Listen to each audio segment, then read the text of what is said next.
امروز اومدم بهتون یاد بدم چجوری توی دوربین مداربسته هر شهر یا کشوری رو برید چک کنید. یعنی بهتر بگم برید فضولی کنید. بریم سراغ ویدیو. این بالای فیس کم منو میبینید؟ اینو سرچ کنید www.inscam. اینو که سرچ کردید اولین سایتی که براتون میاد میذارید روش. خب میذارید روش. وقتی که زدید شما میاد روی این قسمت کلیک میکنید. یعنی اینجا آورده ها، اما خب شهر خودتون یا کشور خودتون رو میخواید چک کنید، میزنید روش.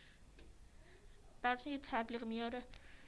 بعد که تبلیغ رو ردش کردید میاد اینجا یک عالمه شهر داره به صورت حروف الفبای انگلیسی. الان دنبال کی بگنیم کرج. کی کرج.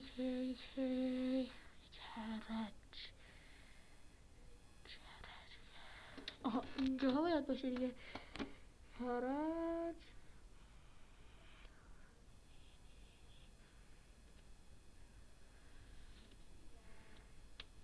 کرج چرا نیاورد؟ کرج. حالا بلشون بریم دنبال تهران. تی رو پیدا کنیم. تی کجایی؟ تی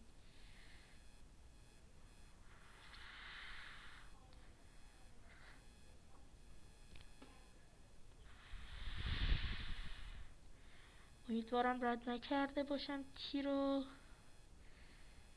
تی کجایی؟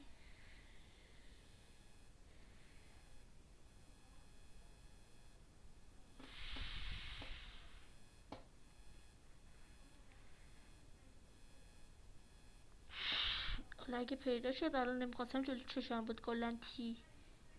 علامت بهش. علامت به تو. با کی دارم حرف بزنم؟ قلشل شد.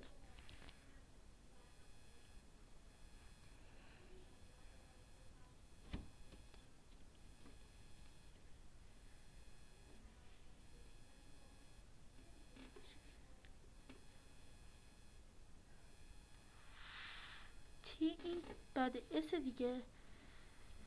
بعد اس. وای چه آها. تی ای. حالا اینجا باید دنبال حروف دوم بگردیم. آها تهران. اینها ما زدیم رو تهران. خودتون دیگه این کاراشو انجام بدید. اینها کلا 2 دوربینه. حالا بود الان فکر کنم فهمیدن این شکلیه. نه بابا تبلیغ. کنم فهمیدن این شکلیه. اونا دوربیناشونو چیز کردن. بچه اینجا من نمیدونم کجا. اگه میدونید توی کامنت بنویسید. تا ویدیو بعد. بای.